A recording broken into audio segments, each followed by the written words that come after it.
The Mike Hosking Breakfast, 6 to 9 weekdays on News Talk ZB. You know, there I've got a question for you. Is the union winning over TVNZ in their desire to lay some people off really a win? When TVNZ sacked me many years ago, a lot of people advised me, you've got to fight them.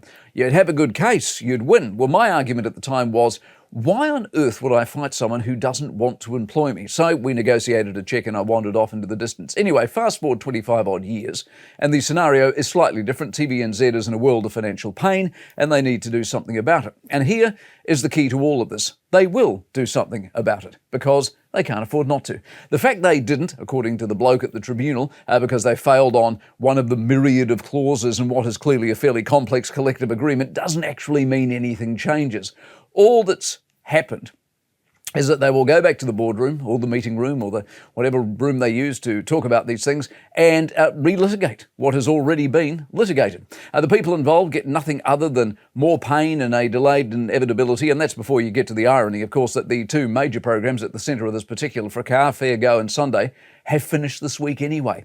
Why this has played out the way it has is, of course, because of the unions. They need to be seen to be doing something, anything. This was a move by the unions to make the unions look like they might be worth paying your sub to.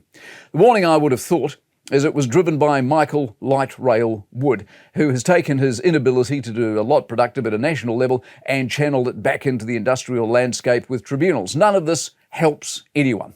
At the end of the day, business is business, and if the business is in trouble, which it is, miracles, bright ideas and concessions are dealt with very early on in the process. No business sets out to do what TVNZ has done because they're bored or devoid of tapping into all possible ideas.